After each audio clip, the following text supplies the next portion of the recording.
ஆண்டவராகிய இயேசு கிறிஸ்துவின் ஈடு இணையற்ற நாமத்திலே உங்கள் அனைவரையும் அன்போடு வாழ்த்துகிறேன்.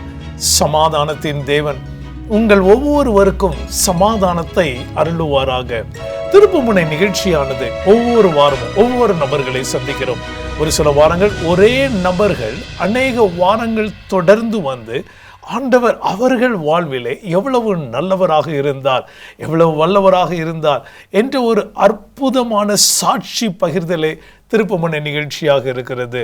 இந்த நாளிலும் நம்முடைய நிகழ்ச்சியிலே ஜெசிந்தா சகோதரி அவர்களும் சகோதரி இந்திரா அவர்களும் ஒவ்வொரு 6 வாரங்களாக நம்ம அவங்க வாழ்க்கையில், அவங்க குடும்பத்தில், அவர்கள் நிறுவனங்கள், கல்வி நிறுவனங்கள் மற்ற ஒவ்வொரு நிறுவனங்களிலும் தேவன் எவ்வளவு அற்புதமாக வழிநடத்தி வந்தார் என்ற ஒரு அற்புதமான சாட்சியை நம்ம கேட்டுக்கொண்டிருக்கிறோம். இந்த நாளிலும் என்னோட கூட பயணம் செய்யுங்கள். நிச்சயமாக இந்த நிகழ்ச்சி உங்களுக்கும் உங்கள் குடும்பத்திற்கும் ஆசீர்வாதமாக இருக்கும் என்று விசுவாசிக்கிறேன். சகோதரி, உங்களை அன்போடு வாழ்த்தி வரவேற்கிறேன். உங்களை அன்போடு வாழ்த்தி வரவேற்கிறேன்.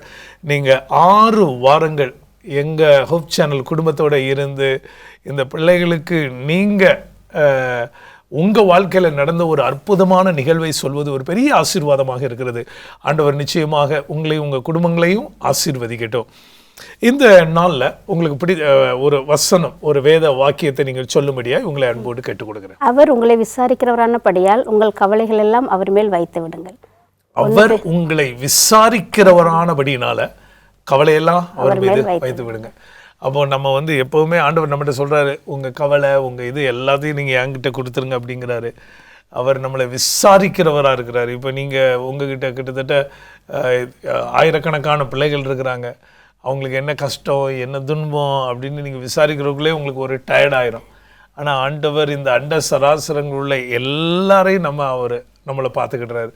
ஒரு பெரிய அற்புதமான ஒரு காரியம். ஆண்டவர் நிச்சயமாக இந்த ஒரு அற்புதமான வாக்குத்தத்தம், அவர் விசாரிக்கிறவராக இருக்கிறபடினால உங்கள் கவலைகள். இந்த வசனம் உங்களுக்கு மிகவும் ஏன் பிடித்தமானதாக இருக்கிறது?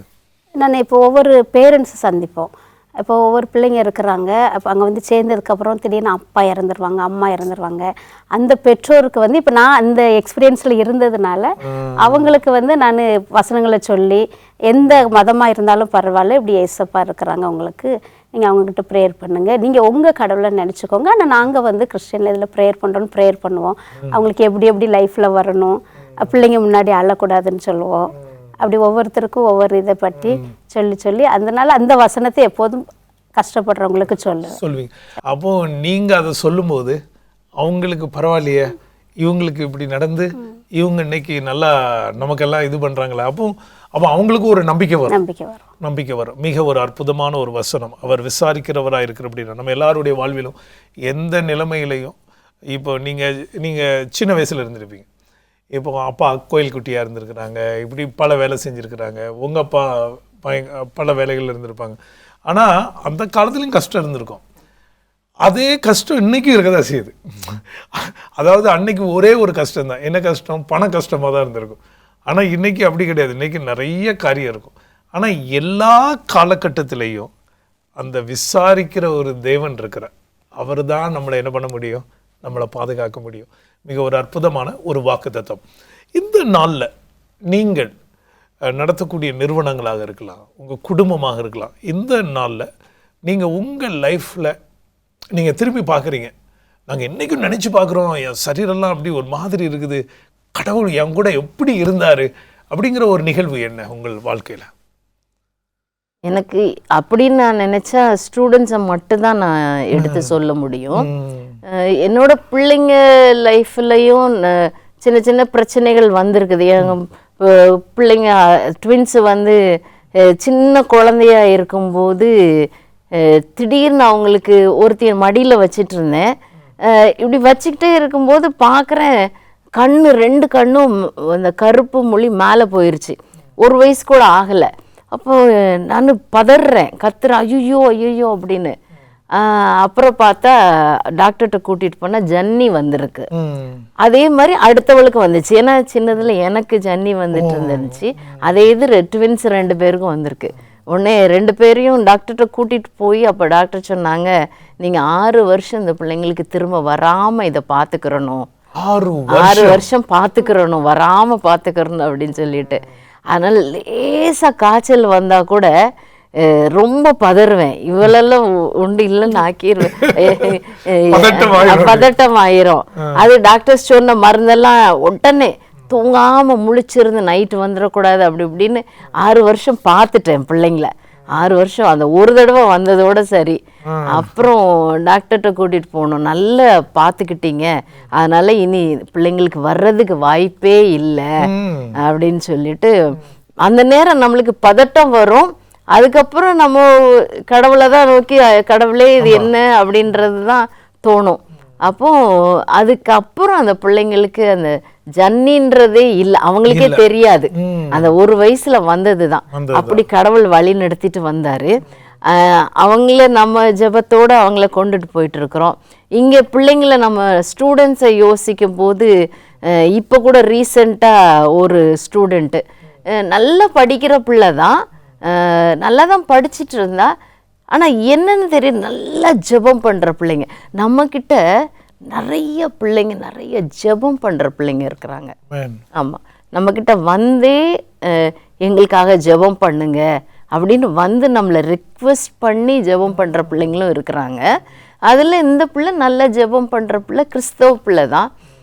திடீர்னு என்னன்னு தெரியல, பெட்டை விட்டு எந்திரிக்க மாட்டா, சாப்பிட மாட்டா, தூங்கிக்கிட்டே தான் இருப்பா. அதுவும் கமுந்து தான் படுத்திருப்பா. அப்படியே தான் இருந்துக்கிட்டு இருந்தா. காலேஜுக்கு போக மாட்டா, சாப்பிடவே மாட்டா. அவளை நான் ஒரு நாள் இப்படி தூக்கலாம் செஞ்சேன். தூக்கி பார்த்து தூக்க முடியலை. என்ன இருக்கும், ஒருவேளை இது பிசாசு எதுவாக இருக்குமா? அப்படி பார்த்தா அவள் பைபிள் எடுத்து ப்ரேயர்லாம் பண்ணுறா, அதெல்லாம் செய்கிறா. ஆனால் சாப்பிட மாட்றா, காலேஜ் போக மாட்றா. அப்புறம் அவளுக்காக நாங்கள் ஜெபந்தான் பண்ணணும். இப்படி இந்த பொண்ணு இருக்குது, இல்லாட்டி அவங்க அம்மா அப்பாட்ட சொல்லி வீட்டுக்கு கூட்டிகிட்டு போயிருங்க, எங்களால் இவளை பார்க்க முடியல அப்படின்னு சொன்னோம். அவங்க என்ன கூட்டிகிட்டு போக மாட்டுறாங்க. இங்கே வச்சு பார்த்தா மற்ற பிள்ளைங்க படிப்பு போயிடும் அவங்க பார்க்குறாங்க, எங்களுக்கு காலேஜ் பிள்ளைங்க படிப்பு போயிடும் நாங்கள் பார்த்துட்ருக்கோம். அப்புறம் அவளை வீட்டுக்கு அனுப்பணும். அனுப்பி கொஞ்சம் ட்ரீட்மெண்ட் எடுத்தா. அப்புறம் திரும்ப வந்திருக்கிறா. இப்போ பரவாயில்லன்னு திரும்பவும் கொஞ்சம் கொஞ்சம் இது பண்ணிடுறோம். மிக ஒரு அற்புதமான காரியம். சற்று காத்திருங்கள், மீண்டும் உங்களை சந்திக்கிறேன்.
மீண்டுமாய் நாம் திருப்பு முனை நிகழ்ச்சிக்குள்ளே கடந்து செல்வோம். இந்த நாளிலே சகோதரி இந்திரா, சகோதரி ஜெசிந்தா அவர்கள் வாழ்விலும் அவர்கள் திரு டேவிட் அவர்களுடைய கணவனார் இவர்கள் குடும்பமாக இணைந்து நடத்தக்கூடிய கல்வி நிறுவனங்கள், அவங்க பிள்ளைகள் எல்லாருமாக இணைந்து நடத்தக்கூடிய இந்த மாபெரும் கல்வி நிறுவனத்தில் தேவனுடைய அபரிதமான கரம் உலகெங்கிலும் இருக்கக்கூடிய எல்லா அவங்க நிறுவனத்திலும் ஆண்டவர் எவ்வளவு அற்புதமாக வழிநடத்தி வருகிறார் என்ற ஒரு அற்புதமான ஒரு சாட்சியை கேட்கிறோம். இளமை காலத்திலிருந்து மிகவும் சின்ன வயதுகளில் இருந்து அவங்கள் அநேக கஷ்டங்கள் பட்டிருந்தாலும் துன்பங்கள் பட்டிருந்தாலும் எல்லாம் கடந்து ஆண்டவர் இன்னைக்கு எவ்வளவு அற்புதமாக அவர்களை உயர்த்தி இருக்கிறார். உங்கள் வாழ்க்கையிலையும் ஒரு அற்புதமான தேவன் இருக்கிறார். அவர் உங்களை விசாரிக்கிறவராய் இருக்கிறபடினாலே தேவன் நிச்சயமாக உங்களை ஆசீர்வதிப்பார் என்பதில் சந்தேகம் இல்லை. நாம் நிகழ்ச்சிக்குள்ளாய் கடந்து செல்வோம். என்னோடு கூட வாருங்கள். அப்போ நீங்கள் 2 பேருமே சொல்லக்கூடிய ஒவ்வொரு காரியங்களும் ஜெபத்தை சார்ந்ததாக இருக்கிறது. ஜெபம் ஆண்டவர் உங்களை எவ்வளவோ அற்புதமாக நடத்துகிறார் அப்படின்னு உங்கள் வாழ்க்கையில் நீங்கள் இப்போ இந்த பயணத்தில் இவ்வளவு தூரம் நீங்கள் எல்லோரும் இணைந்து இப்படி செய்யக்கூடிய பயணத்தில் ஒவ்வொரு நாளுமே ஒரு பரபரப்பான ஒரு சூழ்நிலை தான். ஏன்னா பிள்ளைகள், குடும்ப பிள்ளைகள், இன்னும் ஆண்டவர் உங்கள் கையில் கொடுத்துருக்கக்கூடிய ஆயிரக்கணக்கான பிள்ளைகள், இவங்க சாப்பாடு, இப்படி காரியம், இதில் மறக்க முடியாத ஒரு நிகழ்வு என்ன? இப்போ பிள்ளைங்களுக்கு சிக்காக இருக்கிறாங்க. இருந்தால் நாங்கள் ஒவ்வொரு ஹாஸ்டலுக்கு போய் ப்ரேயர் பண்ணுவோம். ஆனால் அவங்க வந்து ஹிந்து, முஸ்லீம் எல்லா பிள்ளைங்களும் இருப்பாங்க. அப்போ ப்ரேயர் பண்ணுறப்போ வந்து பிள்ளைங்களுக்கு வந்து ஒரு நம்பிக்கை வரும்.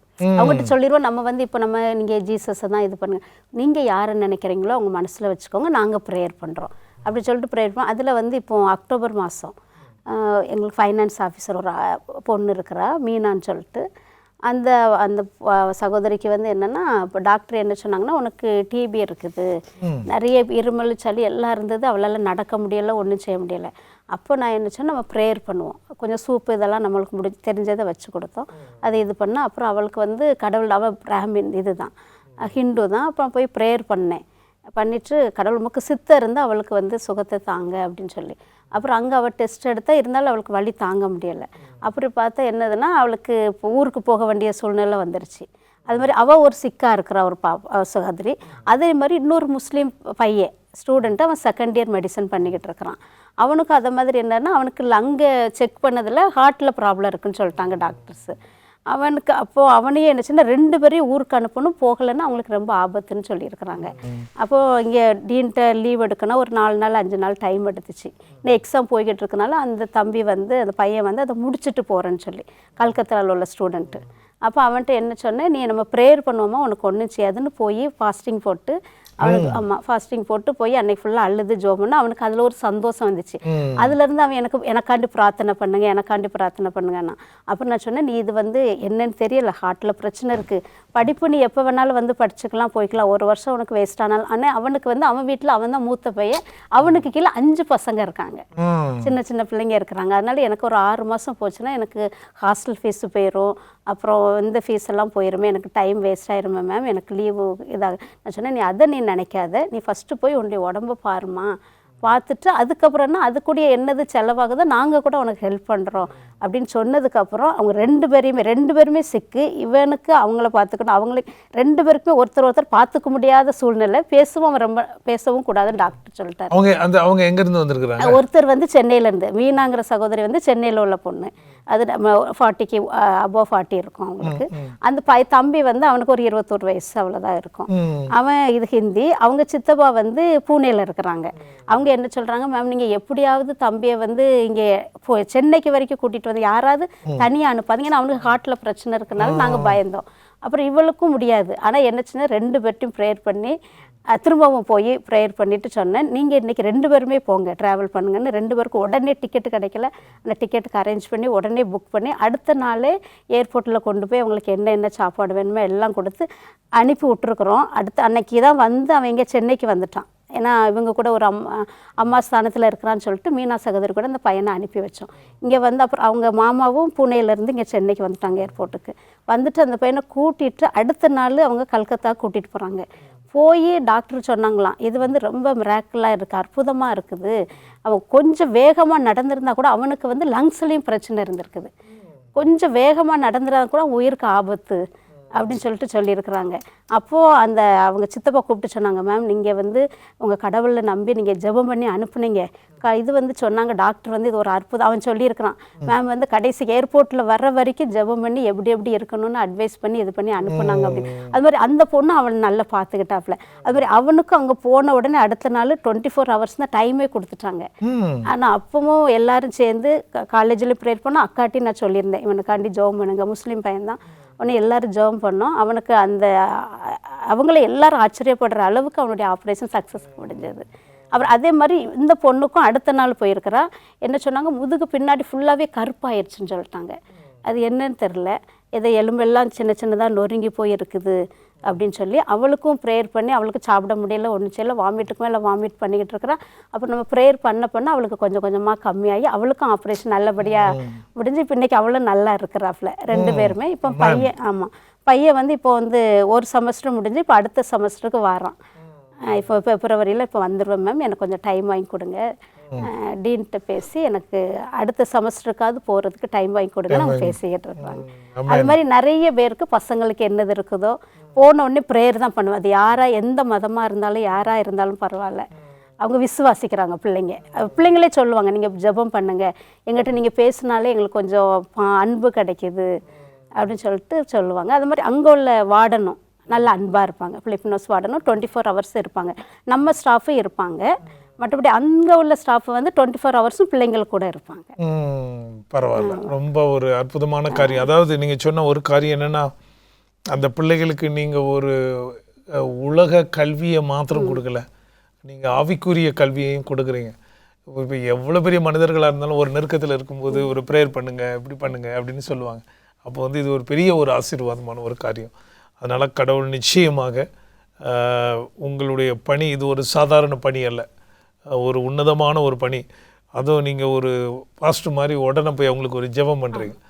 இப்போது நம்ம எல்லா சூழ்நிலையும் ஜெபம் பண்ணுறது கொஞ்சம் சில நேரத்தில் கஷ்டம். ஆனால் அந்த நேரத்தில் நம்ம யாரையும் கூப்பிட முடியாது. ஹாஸ்பிட்டல் எங்கே இருந்தாலும் போனோன்னு நேரம் முனங்கால் போட்டு பண்ணிடுவோம். அது அங்கே உள்ளவங்களுக்கு எல்லாருக்கும் ஒரு நல்லா இருக்கும் சந்தோஷம். அதுவும் நீங்கள் இருக்கக்கூடிய நாடு பிலிப்பைன்ஸ்லேயே அந்த சுதந்திரம் இருக்குது. இப்போ நம்ம ஊரில் கூட கொஞ்சம் மிந்தி மாதிரி இல்லை. ஆனால் இப்போ நீங்கள் அங்கே பிலிப்பைன்ஸில் நம்ம எந்த இடத்துலையும் என்ன பண்ணாலும் அங்கே ஒன்றும் பெருசாக இல்லை. நான் பார்த்தேன், மக்கள் எல்லா இடத்துலையும் ஜெபம் பண்ணுறாங்க, எல்லா இடத்துலையும் இது பண்ணுறாங்க.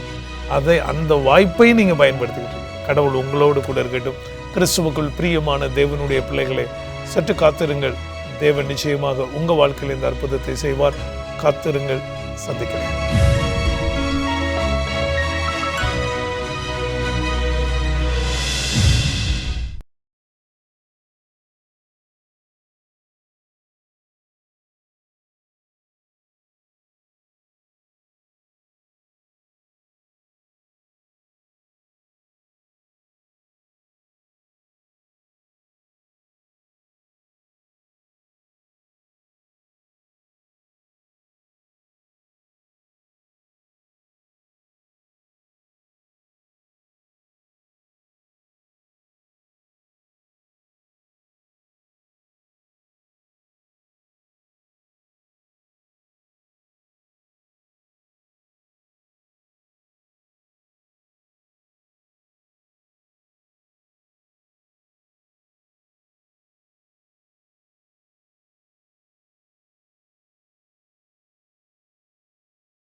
மீண்டுமாய் நாம் திருப்புமுனை நிகழ்ச்சிக்குள்ளே கடந்து செல்கிறோம். ஆண்டவர் நிச்சயமாக இந்த நாளின் நிகழ்ச்சி உங்களுக்கும் உங்கள் குடும்பத்திற்கும் ஆசீர்வாதமாக இருக்கும் என்று நான் விசுவாசிக்கிறேன். ஜெபத்தோடு என்னோடு கூட வாருங்கள். நீங்கள் ஒரு அற்புதமான ஒரு சாட்சி சொன்னீங்க. அதாவது இப்படி நம்ம சிலவங்களுக்கு டக்குனு ஜோம் பண்ணுறோம், அந்த இடத்துல முழங்கால் போடுறோம். யாராவது எப்பமாவது உங்களுக்கு எதிர்ப்பு, நீங்கள் என்ன எப்போ பார்த்தாலும் ஜோம் பண்ணிகிட்டே இருக்கீங்க அப்படின்னு ஏதாவது உங்களுக்கு? அப்படி சொன்னதில்லை. அதற்கு முன்னாடியே நம்ம என்னது பிள்ளைங்கிட்ட பேசிடுவோம். இப்போ நான் வந்து ப்ரேயர் தாம்மா பண்ணுறேன், அதில் ஒவ்வொரு நேரம் அவங்க லாங்குவேஜில் பண்ணுறப்ப நமக்கு ஃப்ரீயாக வராது. அதனால் சொல்லிடுவேன், நம்ம லாங்குவேஜில் நான் பண்ணுறேம்மா, நீங்கள் வந்து நீங்கள் என்ன நினைக்கிறீங்களோ அதை நீங்கள் ப்ரேயர் பண்ணுங்க அப்படின்னு சொல்லிடுவோம். மிக ஒரு அற்புதமான காரியம். இந்த காலகட்டத்தில் நீங்கள் ஒரு உங்கள் லைஃப்பில் இப்படி ஒவ்வொன்றாக வந்து கொண்டிருக்கிறது, இப்படி இதில் இன்னும் ஆண்டவர் உங்களுக்கு செஞ்ச ஒரு அற்புதமான காரியத்தை இந்த நேரத்தில் நீங்கள் சொல்லலாம். மிஸ்டர் டேவிட்க்கு நடந்த ஒரு சின்ன இதை சொல்லிட்டு முடிக்கிறேன். எங்கள் மாமியார் வந்து ரொம்ப சிக்காக இருந்தாங்க. அவங்களுக்கு வந்து சமீபத்திலையா இது அந்த காலத்துல? இப்போ ரீசெண்டான அவங்க இறந்து இப்போ எவ்வளவு எத்தனை வருஷம் இருக்கும்? 2 வருஷம் முடிஞ்சிருச்சு. அந்த 2 வருஷத்துக்கு முன்னாடி அப்போ நான் தான் போய் அவங்கள போய் பார்த்துட்ருக்குறேன். இவ பிலிப்பைன்ஸில் இருந்தா, நான் பார்த்துட்ருக்குறேன் அவங்கள. இப்போ இவங்களும் பிலிப்பைன்ஸில் தான் இருந்தாங்க. ரொம்ப முடியாமல் இருக்குது, இவங்க வரணும். அப்போது பாப்பா அங்கே சிபுவில் இருக்கிறாங்க, பாப்பா கூட இருக்கிறாங்க.